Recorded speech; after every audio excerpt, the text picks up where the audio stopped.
بسم اللہ الرحمن الرحیم۔ السلام علیکم۔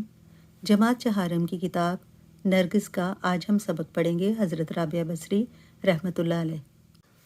اگلا سوال ہے، سبق کے سوال جواب لکھنے ہیں۔ حضرت رابعہ بصری کے والد کا کیا نام تھا؟ بہت آسان جواب ہے، حضرت رابعہ بصری کے والد کا نام شیخ محمد اسماعیل تھا۔ اگلا سوال ہے، اولیاء کس کی جمع ہے؟ اس کے کیا معنی ہیں؟ اولیاء ولی کی جمع ہے، اس کے معنی ہے اللہ تعالیٰ کا دوست۔ سوال نمبر 3 ہے، اربع کس زبان کا لفظ ہے اور اس کے کیا معنی ہیں؟ یہ عربی زبان کا لفظ ہے اور اس کے معنی ہیں 4۔ جیسے گنتی میں کہتے ہیں نا، اس طرح اربع کہتے ہیں 4 کو۔ امیر آدمی حضرت رابعہ بصری کی کس بات پر حیران ہوا؟ امیر آدمی اس بات پر حیران ہوا کہ کنیز رات کے وقت کس سے بات کر رہی ہے۔ سوال نمبر 5 ہے، حضرت رابعہ بصری کا کلام سن کر امیر آدمی پر کیا اثر ہوا؟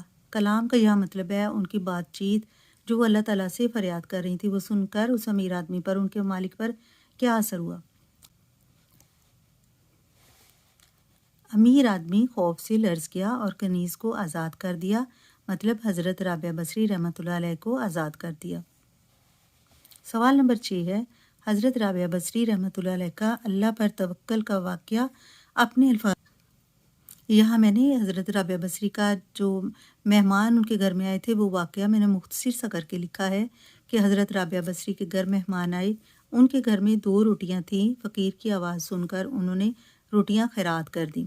انہیں اللہ پر توکل تھا کہ وہ ایک کے بدلے میں 10 دیتا ہے۔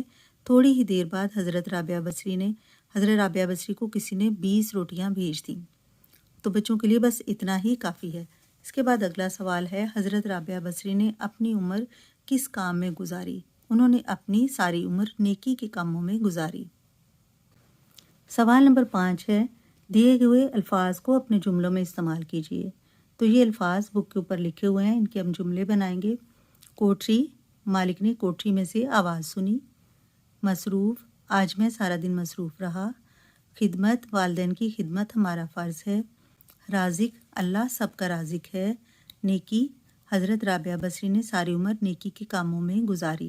یہ میں نے اس لیے لکھوایا ہے کہ جیسے ہی بچوں نے آنسر بھی یاد کرنا ہے، سوال کا جواب ہے یہ، تو اسی طرح یہ جملے میں بھی کام آ جائے گا۔